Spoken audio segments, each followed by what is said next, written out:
What does it mean to have taken the proverbial red pill from a psychospiritual perspective in the process of awakening? Let me share a little bit about my personal journey and experiences to put it into perspective.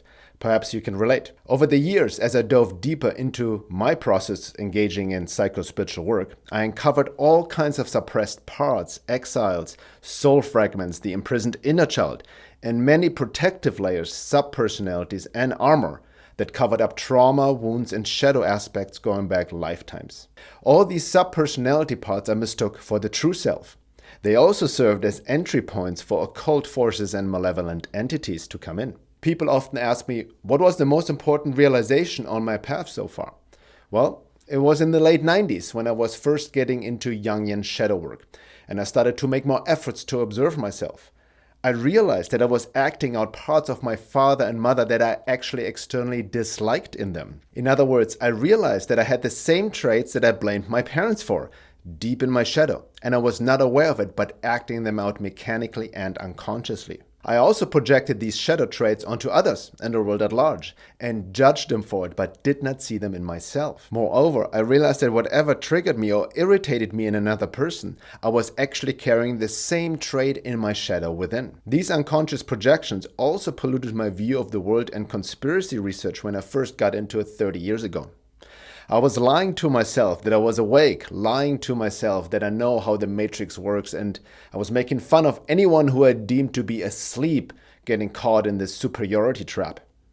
It was a visceral, enlightening experience of disillusionment and facing my shadow that I'll never forget. That's when I also realized that trying to figure out or fighting the matrix externally is futile when it is not matched with the inner work.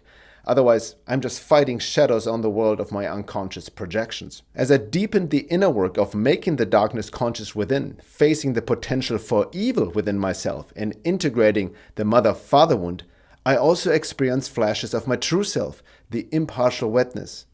For a brief moment, the real self made its appearance, still, eternal, embodied, non-reactive, non-attached, non-identified with any belief, desire, like or dislike or label, but seeing the divine in all and grounded in joy, ananda, that didn't depend on anything external in my life. It laid the foundation and aim for the ongoing inner work. In fact, this higher experience opened up more below in my shadow and asked me to face everything I have denied or avoided within myself. Once you face the automated mechanical nature of many of your feelings, thoughts, actions, projections, and behaviors, where there's actually no free will, you will also see this robotic mechanical behavior in others. You will realize that the outside world is a direct reflection of your inside and humanity's collective unconscious. And there are occult forces in non-physical realms that feed on and control humans through their unconsciousness. As within, so without. As without, so within. You will also realize the futility for looking for any significant change externally or trying to escape or fight the matrix externally. For the matrix is within you and works through you, tagging into your blind spots, ego, unconscious wounds, and shadow.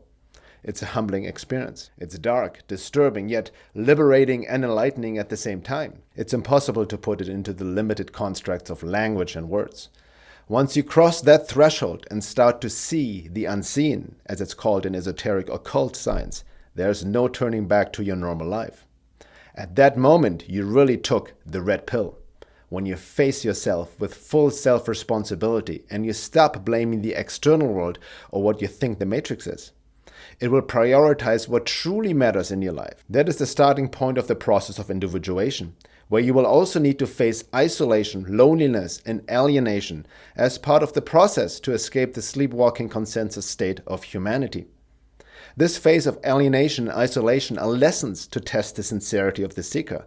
They have been symbolized in many esoteric metaphors of crossing the moat threshold to enter the kingdom, with guardians providing riddles and tests for the soul that wishes to find and realize itself and leave the wilderness of the matrix, which is not a physical place somewhere in the world, but a state of being, which then has profound effects on the outside world once it is embodied and lived, as you become more aligned with divine will. Many people tend to get stuck in this stage. The alienation and loneliness can make people become hardened, cynical, and nihilistic, and they tend to blame the world for their misery in the victim mentality, getting caught in the mental realm of the conspiracy abyss in Plato's cave in a futile attempt to figure out the matrix intellectually and fighting it externally, like battling their own shadows augmented by occult forces they are not aware of, but who want them to live in fear, anger, anxiety, and paranoia, where everything is a trap and psyop. They can get caught in doom and gloom negativity, and they resist the necessary internal death rebirth process to individuate, as they project their pain externally instead. Embarking on the process of individuation is taking the red pill from an esoteric perspective. It requires deep psychospiritual inner work. Another very common trap of skipping the process of individuation is spiritual bypassing, when the wounded ego tries to take on a spiritual identity, needing to be seen as special. As David Hawkins said, there's nothing more dangerous than the spiritualized ego. We can see that happening when people identify strongly as starseeds, lightworkers, Christians, take on spiritual names or anything else to create a new spiritual persona to avoid the necessary disillusionment within. It can also be an unconscious trauma response based on narcissistic wounding, a compensation for what we didn't receive in childhood. A key component of the path of individuation is facing the mother and father wound within yourself, and what Carl Jung called anima and animus integration. The anima is the feminine part of the male psyche, and the animus is the male part of the female psyche. In my experience, integrating and healing the mother-father wound is the most important work and foundation you can do for yourself and the world at large.